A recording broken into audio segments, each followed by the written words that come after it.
롤러코스피, 최근 국내 시장의 극단적인 변동성을 표현하는 단어입니다. 그 원인 가운데 하나로는 단일 종목 레버리지 ETF가 꼽히는데요. 정부가 보완책을 내놨습니다. 지난주 시장 상황 그리고 이번 주 전망까지 김지훈 삼성액티브 자산운용 본부장과 함께 자세히 알아보겠습니다. 본부장님 어서 오십시오. 네, 안녕하세요. 지난주에 국내 증시 보면은 13일에 9% 빠지고요. 15일에 6% 오르고 16일에 6% 빠지는 아주 극단적인 변동성을 보였어요. 네. 원인이 뭡니까? 아무래도 AI 인프라 사이클에 대해서 지금 글로벌 증시가 다 주도되고 있었는데 예. 거기에 대한 좀 변동성이 글로벌 시장에서도 같이 확대되면서 반도체 업종 비중이 높은 한국 시장도 영향을 크게 받은 것 같습니다.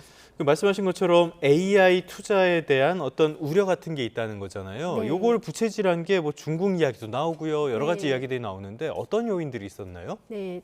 작년에도 이제 딥시크 충격이라고 해서 딥시크 모델이 굉장히 저비용으로 투자됐는데도 예. 너무 우수한 성과다. 그러면서 AI 투자가 과연 이렇게 많을 필요가 있냐.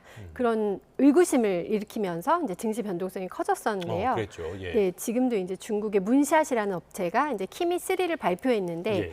그게 이제 인공지능 지능 테스트에서 3위를 했더라고요. 얘도 네. 그러면 지금 인공지능 서비스 중에 하나인 겁니까? 네, 맞습니다. 예. 그리고 이제 저가 모델이 아니고 굉장히 좀 고가 모델인데 성능이 너무 좋아서 다시 한번 이제 딥시크 모먼트 같은 좀 충격이 있는 상태고요. 또 그 마침 또 제미나이 3.5가 원래 지난주에 발표되기로 했었는데 이제 구글에서 좀 출시를 지연시키면서 빅테크의 AI 투자에 대한 좀 우려가 커진 영향이 있는 것 같습니다. 네. 그럼 무게중심이 미국보다는 중국으로 쏠릴 수 있다 이런 우려가 있는 건 거예요? 네, 그리고 이 미국의 AI 투자가 이렇게 많을 필요가 있는 것이냐. 너무 과하다. 네, 그런 우려가 있는 와중에 다행히 저희 금요일에는 저희는 휴장이었지만 네. 이제 일본 상해 시장은 다 급락하는 모습을 보였고요. 네, 그게 조금 이번 주 초에는 한국 시장에도 영향이 있지 않을까 우려가 됩니다. 네. 그래서 여러 분들이 관심을 많이 갖는 게 아무래도 개인 투자자들이 8천에서 9천 사이에 많이 진입을 하셨기 때문에 이 정도까지 다시 회복을 할 수 있을 것인가 이런 걱정이 굉장히 클 것 같아요. 지금 코스피가 7천 아래까지 떨어졌는데 다시 위로 올라설 수 있는 그런 체력 같은 것들 본부장님은 어떻게 보십니까?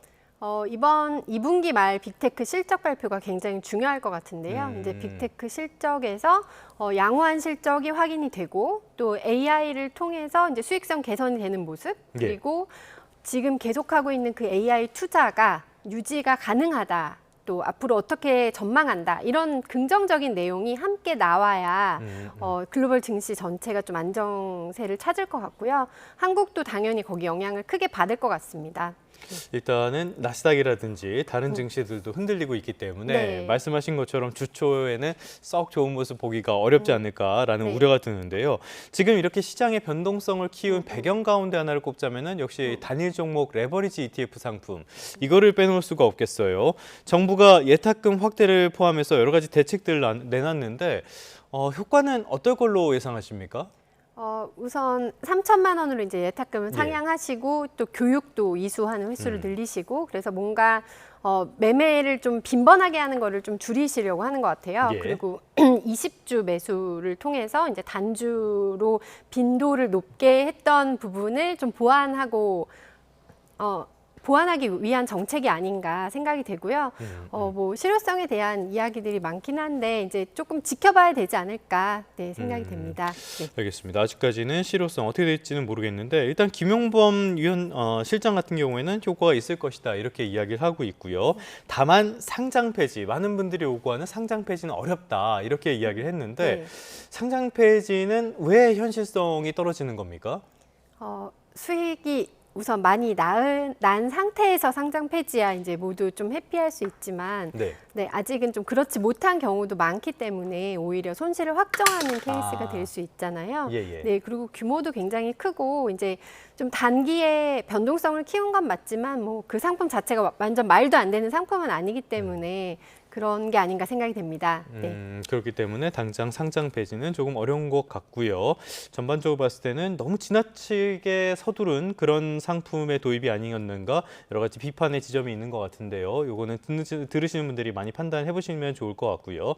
자, 끝으로 이번 주에 시장에 영향을 미칠 만한 주요 일정 살펴보도록 할까요? 당장은 빅테크 실적 예정된 게 있네요. 네, 그게 가장 중요할 것 같고요. 앞서 말씀드렸듯이 우선 22일 미국 시간으로 이제 22일에 예. 이제 구글이 실적 발표를 하는데 아무래도 그 지난주 후반에 제미나이 그 다음 모델 출시를 지연시키면서 증시 급락을 좀 유도했기 때문에 이제 네. 구글의 말이 굉장히 중요할 것 같습니다. 네, 우선 클라우드나 기존 AI에서는 수익성은 그래도 좋을 것 같지만 이제 예. 앞으로 제미나이 프로 모델 출시 일정이 어떻게 될지 그리고 앞으로의 AI 캐펙스 투자를 어떻게 가져갈지 이 부분이 네, 굉장히 중요할 것 같습니다. 그러니까 앞으로 투자를 어떻게 계속 이어갈 것인지 이 부분을 지켜봐야 된다. 네. 거기다 우리가 서학 개미들이 관심을 갖는 기업들, 테슬라도 실적 발표가 예정이 돼 있고요. 인텔도 있는데요. 네. 이런 쪽에서는 우리가 어떤 내용들을 주로 봐야 될까요? 네, 테슬라도 이제 전기차 판매 대수보다 앞으로의 그 휴머노이드 발표가 어떻게 될지.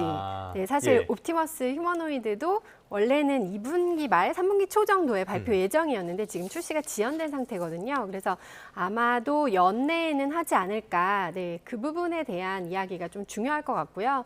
미국에서는 이제 전기차 보조금이 축소되기 때문에 이제 예. 3분기에는 전기차 판매는 조금 부진할 가능성이 높습니다. 그래서 테슬라는 아마 이제 그 관점을 좀 다른 쪽으로 옮겨가지 않을까 생각이 되고요. 예. 네, 인텔은 사실 당장의 실적은 지금 턴어라운드 중이기 때문에 당장의 실적은 크게 좋지 않을 가능성이 높지만 이제 향후에 파운드리 쪽의 회복을 어떻게 가져갈지 그 부분에 대한 설명이 좀 중요할 것 같습니다. 역시 빅테크가 앞으로 어떤 투자를 가져갈지 이 네. 부분이 제일 중요한 변수가 될 것 같습니다.